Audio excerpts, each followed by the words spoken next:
Welcome to Dead and Roasted. What can I get you? Sometimes being American is so boring, what with my gold hockey medal and 1,200-calorie breakfasts. So I'm happy to say that I have a fun episode for you today that immerses us in a story straight from Scotland. A story about a man working to feed his family, but must endure the most hellish road in the world. This story, from One with the Contour, is titled The Drove Road. This is a tale from the break room. And you can find Tales from the Break Room on Spotify and Apple Podcasts, or your favorite podcast app. Follow us and leave us a rating if you like us. Thank you.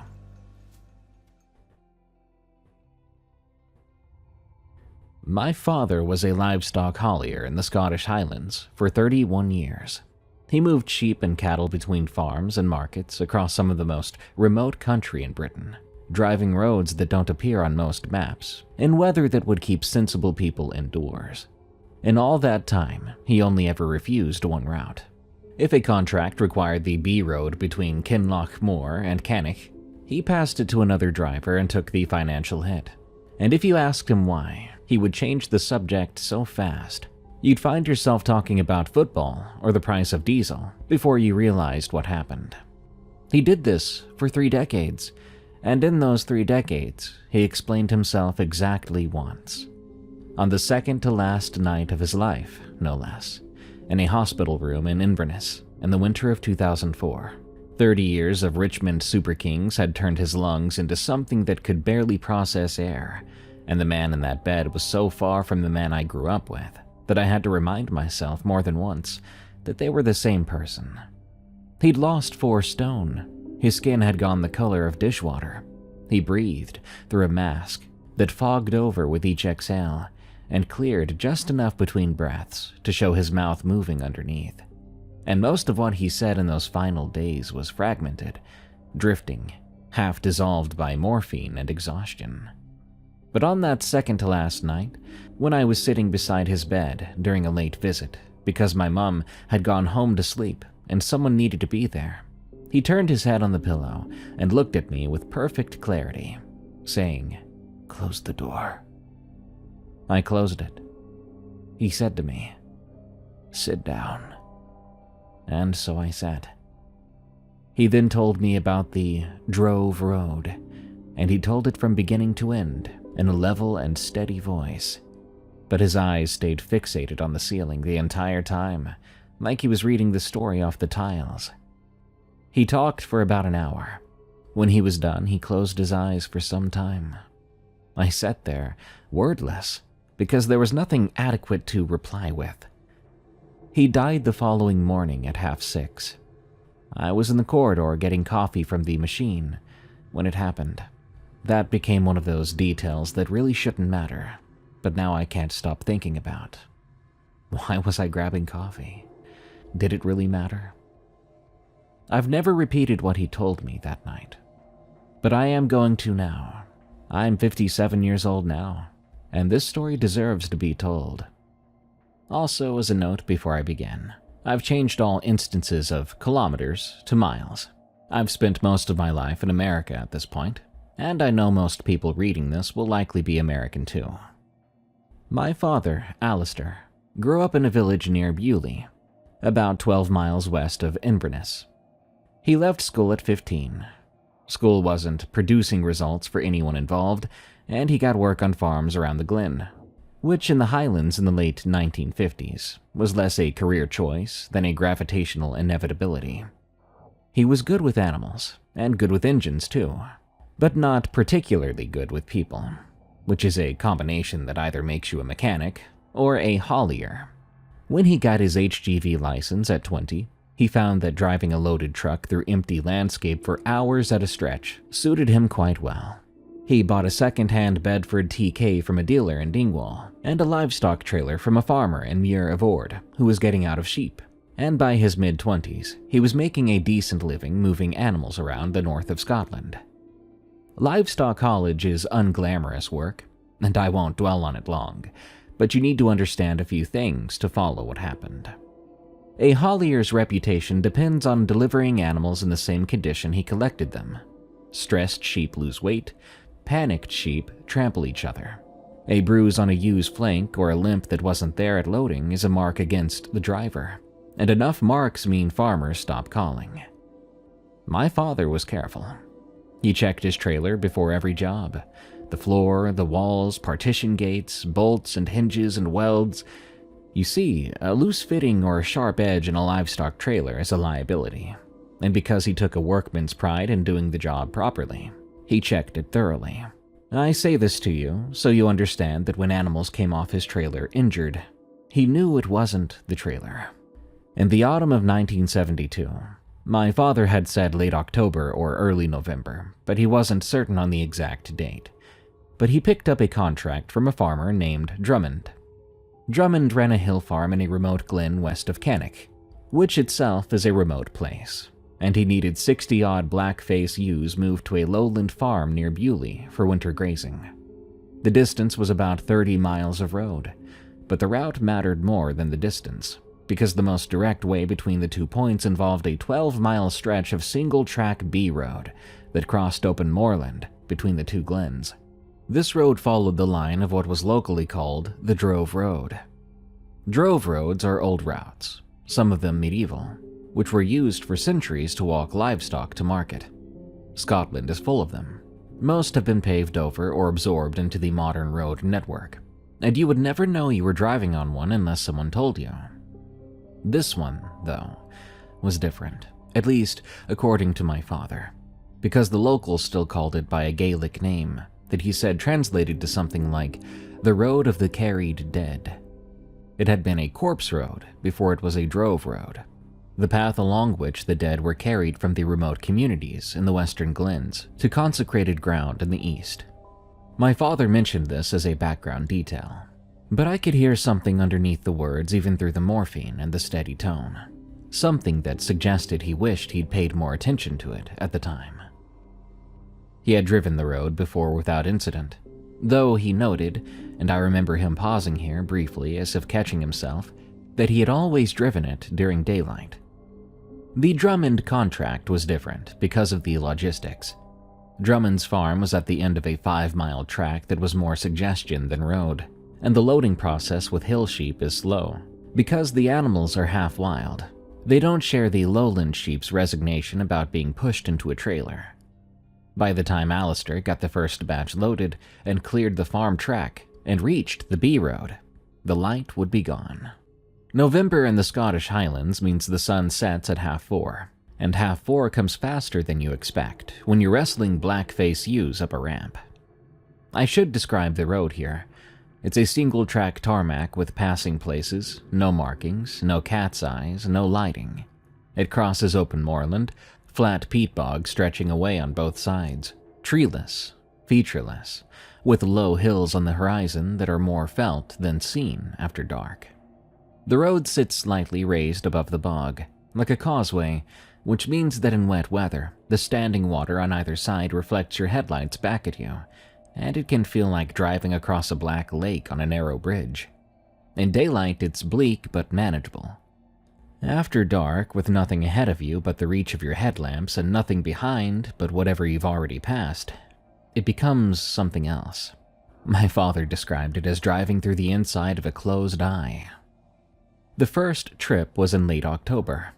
He loaded 20-odd ewes at Drummond's place in the late afternoon. Drummond was there to help.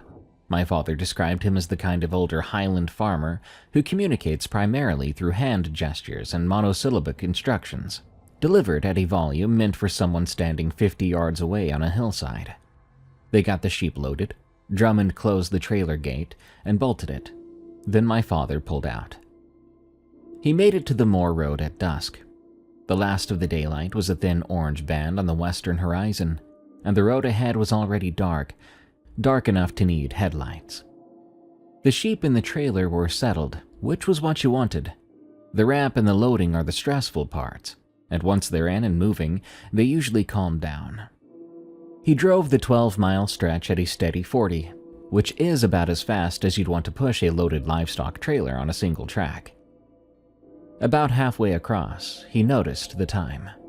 The 12 miles at 40 should take roughly 18 minutes, and he'd been driving for what felt like about that long. But the cattle grid at the far end of the moor, the landmark that meant you were off the open ground and dropping into the next glen, had not yet appeared. He checked his watch. 25 minutes. He wasn't worried yet, just mildly confused. He thought perhaps he had misjudged his start time, or maybe he had gone slower than he'd thought. Maybe both. So he kept driving. The cattle grid appeared after 47 minutes on this 12-mile road.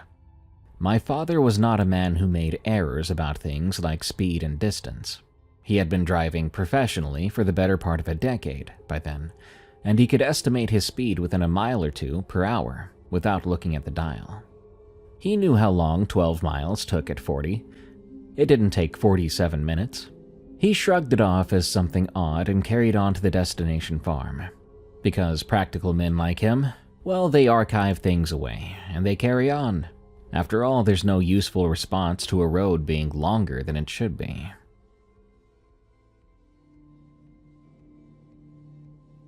He unloaded at the receiving farm near Bewley. The farmer was a man called Geddes, and Geddes was waiting with the gate open and a torch in his hand, as it was past 7 by then and fully dark. They dropped the ramp and the sheep came out. The first 17 or 18 were fine. They trotted down the ramp and into the pen, in that stop-start uncertain way, like animals do when they're adjusting to solid ground after a moving floor. The last two, however, were limping. Both ewes, both favoring their front left leg, both with the same stiff, pained reluctance to put weight on it. And behind them, the last animal out, a ewe with a gash along her right flank that ran from just behind the shoulder almost to the hip. It was deep, deep enough that the flesh had parted, and you could see the pink of the muscle underneath. It was clean, almost surgically straight, as if it had been made with a blade, and not by an animal catching itself on some protruding edge. Geddes looked at the injuries, then at my father. My father said it wasn't quite an accusatory look he gave him, but certainly something that wanted explanation.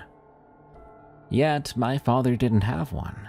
He had checked the trailer before loading, as he always did, and there was nothing in it that could produce a wound like that.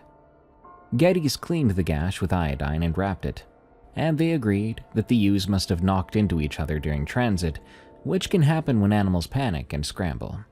Except these sheep had never panicked, not during the ride. They had been calm the entire way.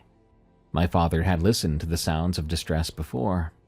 Stamping, bleating, the thud of bodies hitting the trailer walls, and had heard nothing on this trip. He drove home to Bewley and told my mother the delivery had gone fine. I mean, in the accounting of his mind, it had. Sheep sometimes arrive with injuries. Sometimes they have injuries as they load and you miss it. It was an imperfect business. He went to bed, he slept, and if he dreamed about anything, he didn't remember it in the morning. The second trip was 4 days later. The same route and the same time of day. Same conditions. An afternoon loading and a dusk departure that put him on the moor road after dark. This time he watched his clock from the moment his tires hit the single track. He drove at a careful, consistent 40, and he did not speed up or slow down, and he counted the minutes. The 12-mile crossing took 44 minutes, which at 40 miles per hour is a distance of just over 29 miles. The road was 12 miles long. He had just driven 29. He said nothing about this to anyone. It didn't make sense. He didn't want to dwell on it. Perhaps there was an error. If it was an error, it was not in his equipment, though. It had to be on the road. Perhaps the signs, perhaps something. He didn't know. At the Geddes farm, they unloaded. 3 ewes were injured this time, all with the same clean lacerations on the left side of the body, like something in the trailer was making a single cut across each animal at the same height and from the same direction. And there was one more, too. She was standing at the back of the trailer, facing the wall when they opened the gate. She didn't move when the others filed out, and when Geddes climbed in, coaxing her to turn around, he stepped back and said something under his breath in Gaelic that my father didn't catch. The poor thing's left eye was gone. The socket was open and empty and clean, like the eye had been lifted out by a surgeon, not torn or burst, and there was almost no blood. Maybe some thin, dry residue on the wool below the socket, but that's it. The ewe stood there and looked at them with her remaining eye, and she was calm. Entirely, horribly calm. My father wondered if it was adrenaline caused by the pain and fear.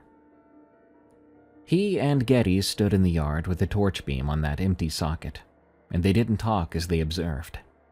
Eventually, Getty said it must have been a bolt, maybe a rough edge in the trailer, something the ewe had pressed her face against. My father knew every surface in that trailer down to the inch, and there was nothing that could do what had been done. He and Geddes both knew this, but neither of them said so out loud, and that knowing set between them like a stone. He drove home. He checked the trailer in the morning with a torch, running his hands over every surface, every join, and every bolt head. But he didn't find anything out of place. The interior walls were smooth, galvanized steel. The floor was clean. He couldn't even find blood anywhere, which itself was messed up. A wound like that eye, especially, should have left blood on the floor, on the walls, or somewhere. The trailer was as clean as the day he had loaded it. That night he dreamed he was walking the moor road in the dark, on foot, alone. There was something behind him matching his pace step for step, with a half-second delay, so that each of his footfalls produced an echo that was not quite an echo, as it came from the wrong direction. He walked for hours, and the road did not end. He woke up in his bed, with his heart going a mile a minute, and my mom asleep beside him. He told himself it was a dream. Then he went downstairs and found his work boots by the front door, with black peat mud on the soles. He stood there in the kitchen in the early light and looked at those boots. You see, he did not own peat land, and he had not gone outside as far as he could remember. My father nearly refused the third run. He phoned Drummond and said he was busy, which was a lie. November was slow, and he had no other contracts that week. Drummond offered more money, and my father said it wasn't the money. Drummond then cleared his throat and asked, "Your wife's expecting, isn't she?" And my father said yes. My mother was 6 months pregnant with me at the time, a detail I've never been able to sit comfortably with. Drummond then explained how he needed the work, and so offered him double the rate. My father said no, so Drummond said something else. My father repeated it to me in the hospital, exactly as he remembered it, and I'll do that for you as well. Drummond had said, "You've been across 3 times now, Alistair. Twice there, once back empty. That's 3 crossings of a road that wants 4. You think it matters whether you're driving it? You walked it last night in your sleep. It'll have you walking it every night until you finish what you started, or until it finishes for you." My father asked how Drummond knew about the walking, but he didn't answer that. Instead, he said, "Finish the contract. 4 loaded crossings, that's a full drove. That's what the road wants. Leave it at 3, and that there's unfinished business. And that road has been collecting unfinished business since before your grandfather's grandfather was born." My father took the job. I don't know why.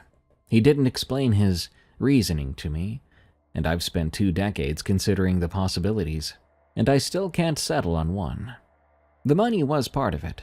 We were not well off, and a baby was coming. Double rate for a day's work was not something he could dismiss easily. But obviously it was more than that. I think Drummond's mention of the sleepwalking frightened him in such a way.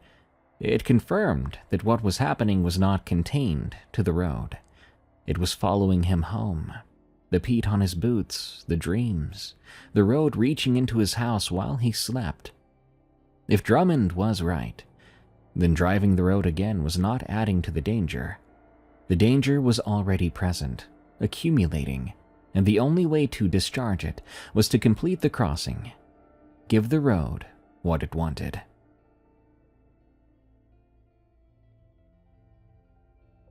He loaded the third batch at Drummond's farm on a gray afternoon in the second week of November. The sky was low and flat. The highland was overcast, making it impossible to tell where the sun was or how much light you had left.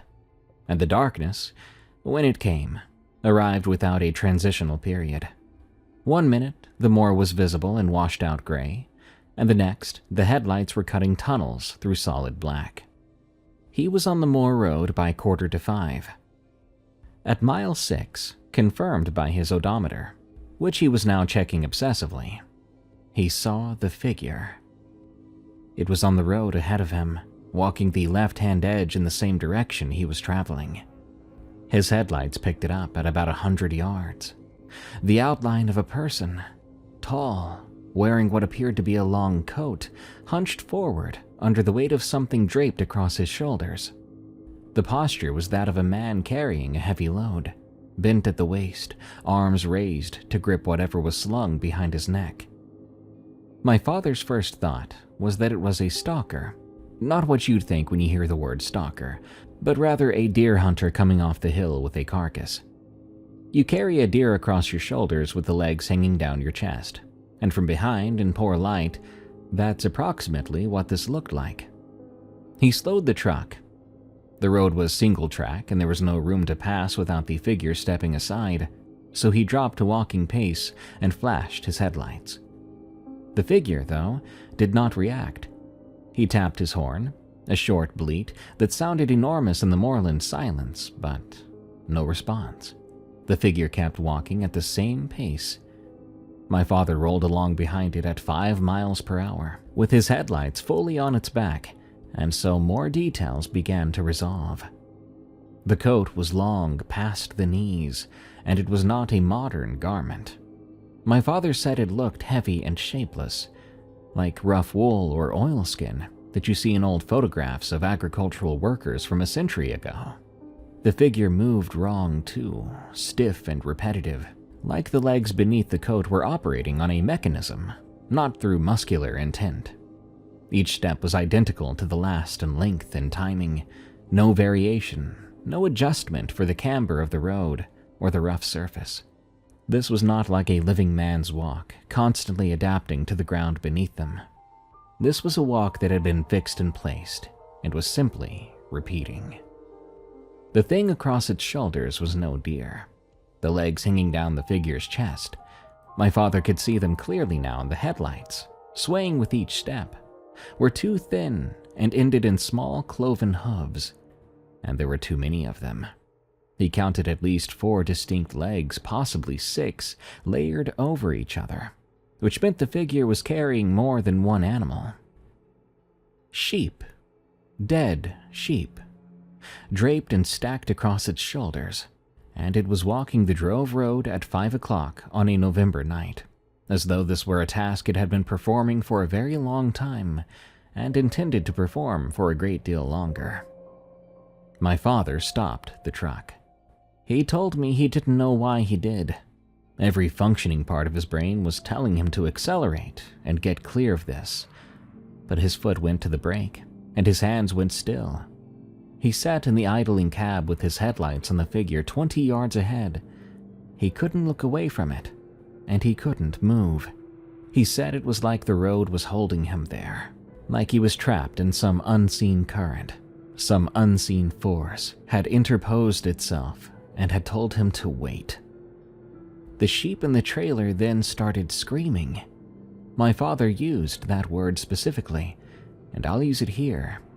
He was a man who had spent his adult life around livestock. He knew the full range of sounds they make, and what came out of that trailer was not bleating and was not distress calls.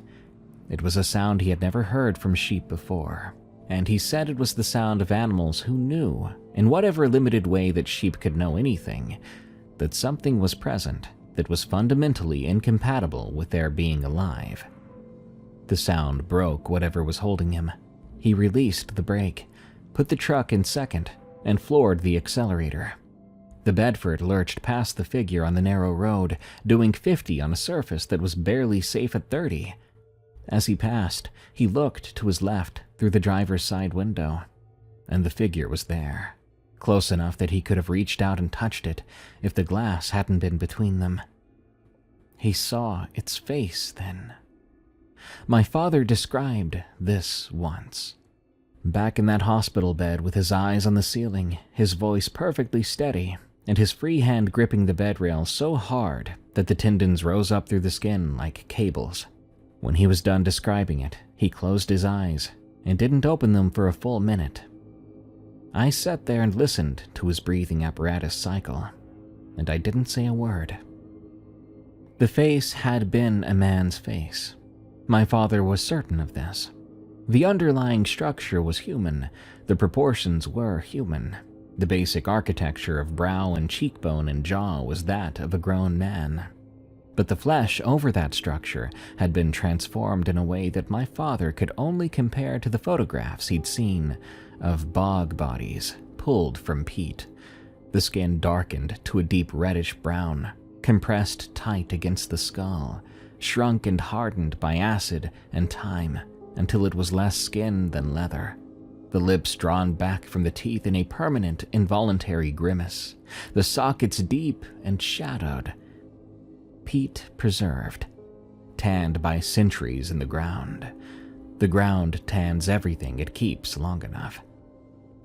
The eyes in those sockets were open. They were wet and they moved. They tracked the truck as it passed, and my father said that in the half-second he saw them, he understood that the face was dead, but that the eyes were not. That contradiction was the worst part. Something was looking out of that face that had no business being behind dead eyes, and it saw him clearly. And yet it was not surprised to see him there. He drove the remaining 6 miles without slowing down. His odometer recorded the distance as 9. He was past questioning this by then. At the Geddes farm, they opened the trailer. 14 of the 15 sheep walked out in good order. The 15th was at the back of the trailer, at the far corner, and it wasn't standing up. Now I must describe what my father described to me, and I'll do it plainly, though it is bizarre and disturbing. The ewe was on its side. It was definitely alive. My father could see its ribcage moving, shallow but rapid breathing. Its eyes were open, and its legs were making small rhythmic paddling motions, like a dying animal's legs moving as the nervous system fails. But the animal was not dying from any wound or impact. Well, nothing that made sense anyway. You see, its abdomen had been opened up.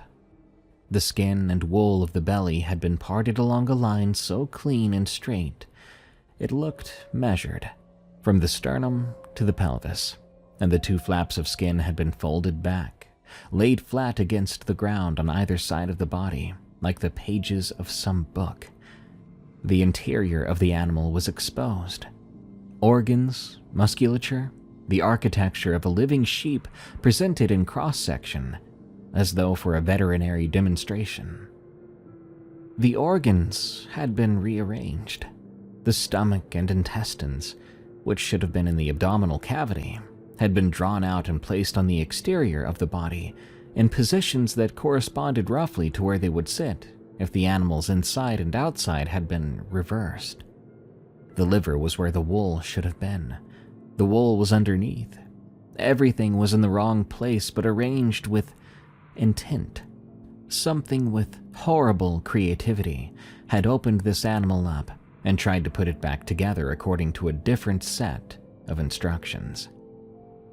Somehow, the ewe was breathing through all of this. Its legs were still paddling. Its eye, the one my father could see, was open and looking at nothing. My father and Geddes stood at the back of that trailer in the dark farmyard with a single torch beam on the poor animal, and neither of them said a word. My father said they stood there for minutes, which feels like years when you're standing in silence looking at something impossible. Geddes then climbed into the trailer, cutting the ewe's throat with his penknife. The breathing stopped. The legs stopped. And that was that.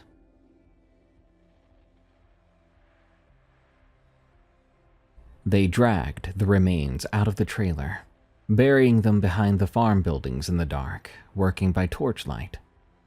When the hole was filled and the ground stamped flat, Getty stuck his spade in the earth, leaning on it, and said, "Don't bring any more animals down that damned road." My father explained that he still had one more trip. Geddes gave him a look and said, "My father used to haulage sheep before me, and his father before him. Nobody in my family drives after dark on the moor road, and I'd suggest you arrive at the same policy." He picked up his spade and walked away. My father drove home. He didn't sleep well that night. In fact, he first stayed in the kitchen in the dark with a cup of tea, sort of just listening to the house. He tried to find a way to make what he had seen fit into a normal world, but he failed to do so.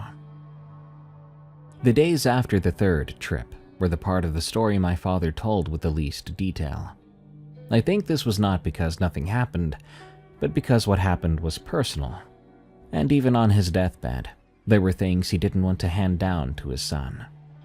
He said he felt different, that food had lost its familiar taste. Even the reflection in the bathroom mirror seemed delayed or lagged by the smallest fraction of a second, but he could feel it. And he had dreams every night. The moor road, footsteps behind him, the walk that didn't end, and every morning, the boots were by the door with fresh peat on the soles. My mother noticed. She was not an easily frightened woman, but my father said she had begun watching him with a quality of attention associated with waiting rooms.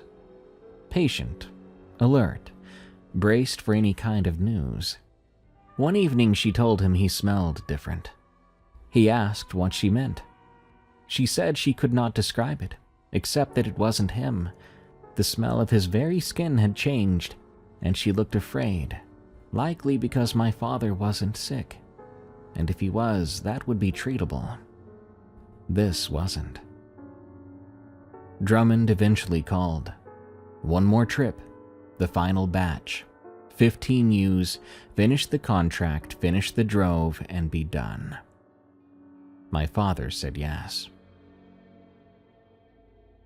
Drummond's warning was the last thing my father heard before he pulled out of the farm track onto the B road for the final time. They'd loaded the 15 ewes in near silence, working quickly in the afternoon light, and as my father climbed into the cab, Drummond put his hand on the doorframe, and he held it there so that the door couldn't close. He looked my father dead in the eye, and he said, "Don't stop. Whatever you see on that road, don't stop the truck. If it stalls, you stay in the cab. Do not put your feet on that road after dark." My father asked what would happen if he did. Drummond took his hand off the doorframe and said, "Then you'll join the drove." He stepped back, and my father closed the door. That was the last time the two men spoke. It was 3:30 when he reached the B road. Sunset was at 4:30. 12 miles at 45 would take 16 minutes.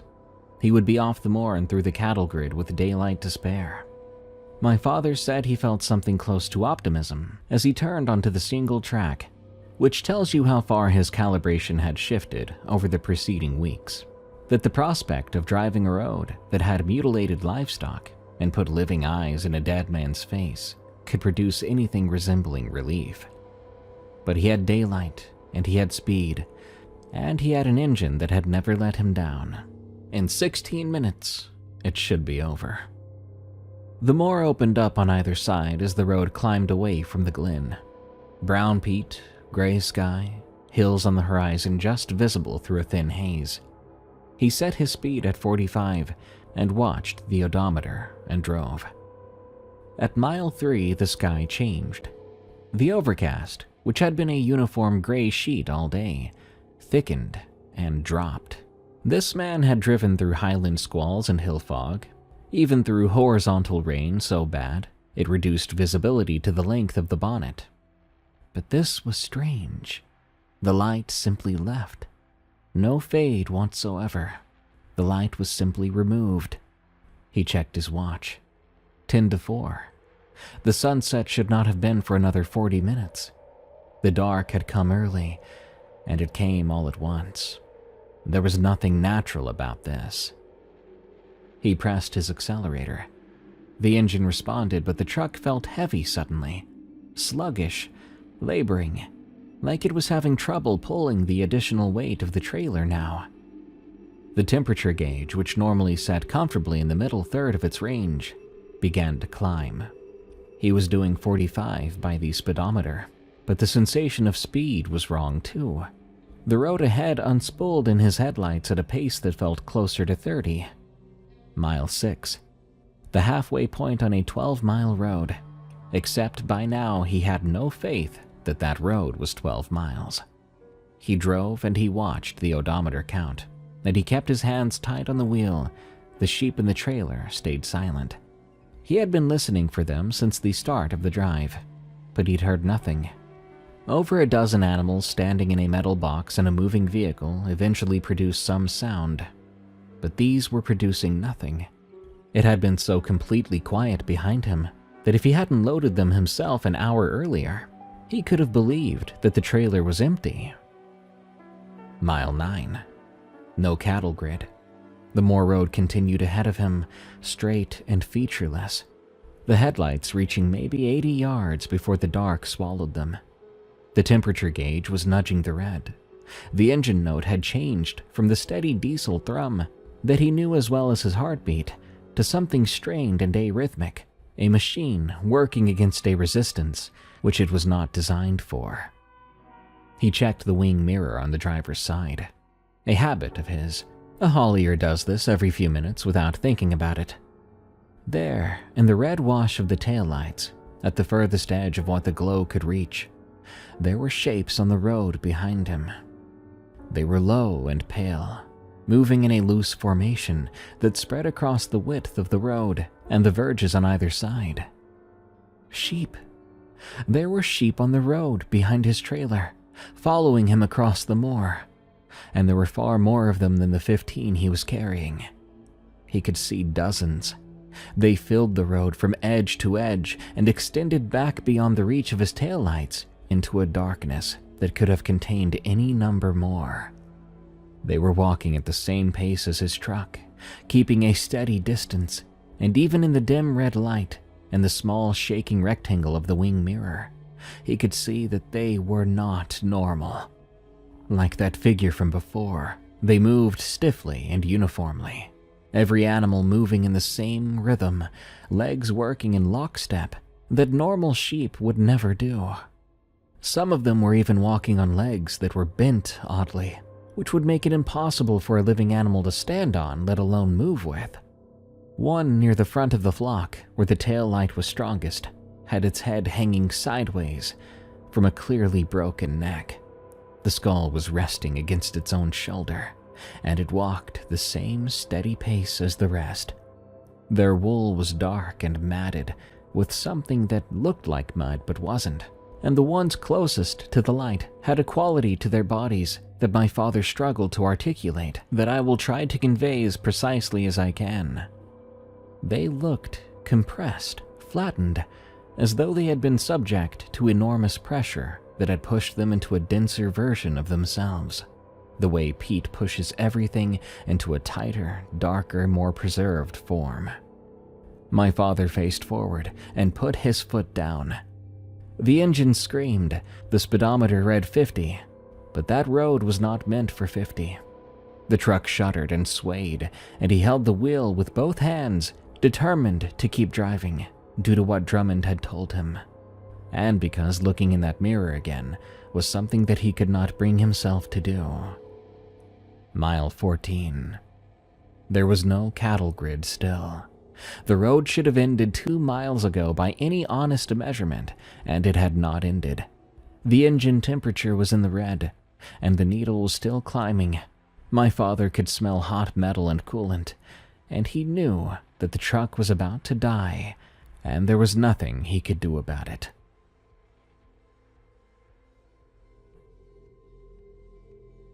It died at mile 15.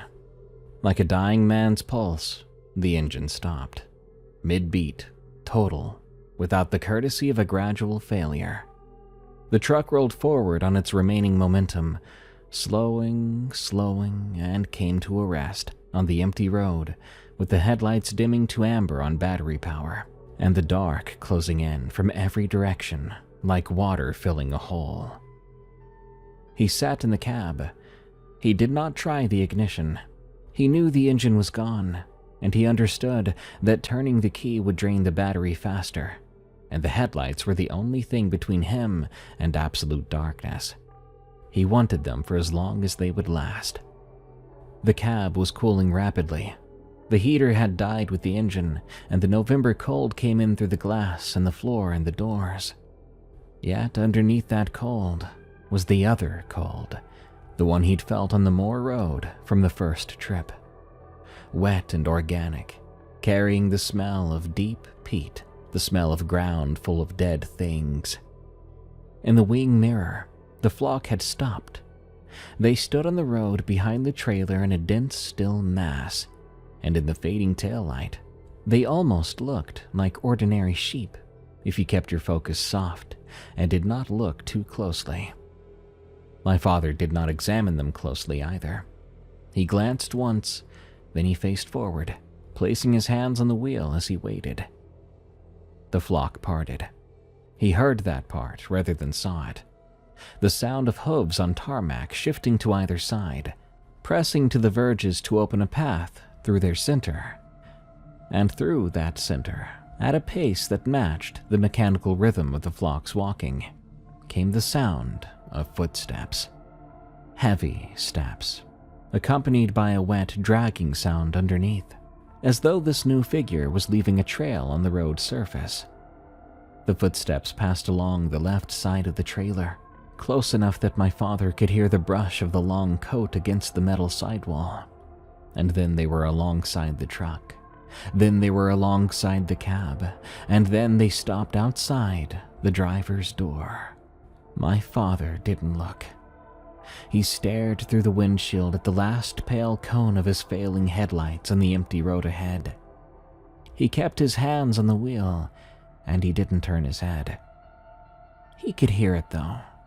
Hear it standing there inches from the glass, the sound of its breathing thin and papery. Beneath the breathing, he could hear other smaller sounds.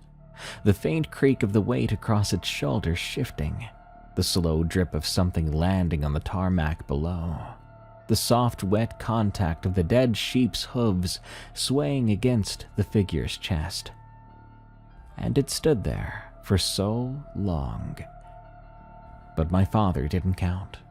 He said that time lost its structure, because when you're in a situation like that, time loses its meaning. The only way he knew time was truly passing was the fact that the headlights were still getting dimmer, and that the cold was getting deeper. He gripped the wheel, and he did not look at it. He did not speak to it. He refused to move. Suddenly, the glass made a sound, a high and thin sound, like something hard being drawn down a smooth surface. My father kept his eyes forward, but he could see it in his peripheral vision. The movement on the driver's side window, the dark shape at the glass. The sound continued, a slow downward stroke, from the top of the window to the bottom. Then another, parallel to the first, and another. 4 strokes altogether, 4 lines or grooves being inscribed into the exterior of the glass by something that was not a fingernail, and was not a tool, and was, as far as my father's peripheral vision could tell, the tip of a bare, dark, and hardened finger. The sound stopped. The breathing continued for a few more seconds, but then the footsteps resumed, moving past the cab, past the bonnet, and now onto the road ahead. The dragging sound went with it, and the flock on the verges began to move, falling in line behind the figure. The whole procession, the shepherd and his dead drove, walked north along the moor road until the sound of their passage faded and the night was silent my father was alone. He waited, maybe 5 minutes. He could not have waited longer because his body was shaking with a violence that made it difficult to keep his hands on the wheel, and the cold had gotten into him, touching his very core.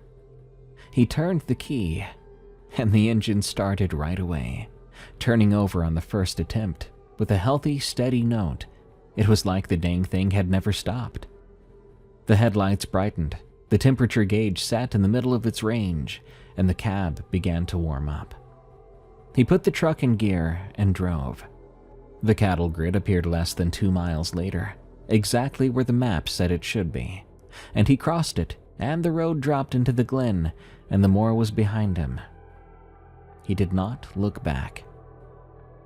At the Geddes farm, the farmer had agreed to receive this final batch despite what he'd said before. My father never explained how that arrangement had been made. They opened the trailer. 14 sheep came out, healthy, uninjured, and calm. 14, not 15. The trailer was sealed, bolted from the outside. There was no gap or breach anywhere in its construction, nowhere for a 60-kilogram animal to leave through. 14 sheep walked into the pen, and the 15th simply did not exist. There was no body, no blood, no wool, and no hoofprint. There was no indication that a 15th animal had ever been in the trailer at all.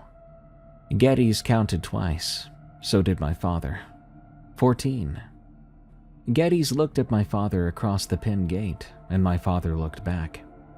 Geddes took out his delivery book, signed the receipt for 15, and put the book away.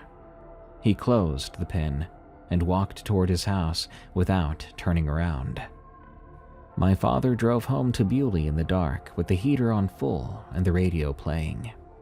His hands were steady on the wheel and his mind was blank. He parked outside his house and sat in the cab for a while before finally going inside. He didn't check the trailer.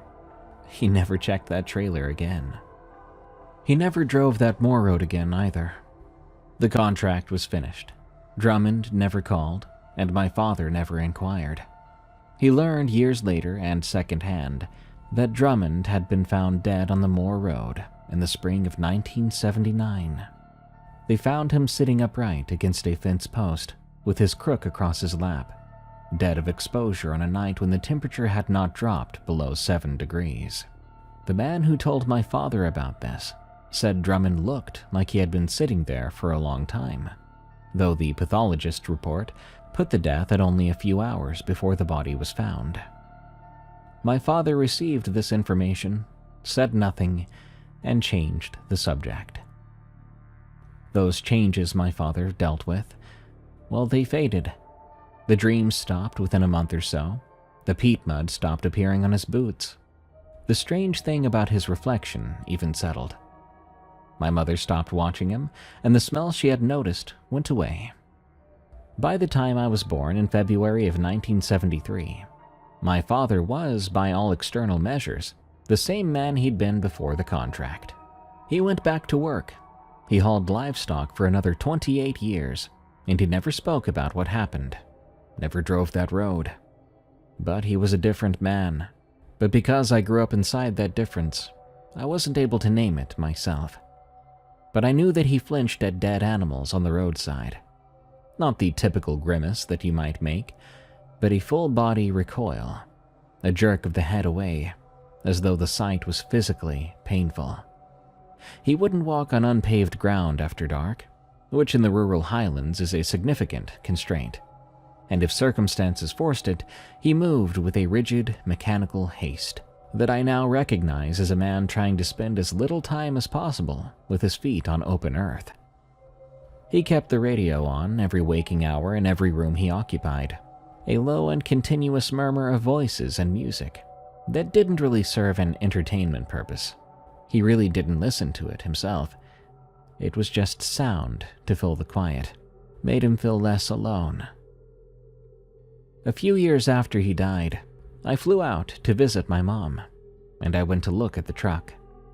The Bedford was still in the barn where he'd parked it after his last job. covered in dust and pigeon droppings, but structurally intact. I opened the cab door and sat in the driver's seat. I mean, my father had spent more hours in that seat than in any chair in our house. There was something of him still in the worn vinyl, and the position of the mirrors, and the faint smell of diesel and livestock.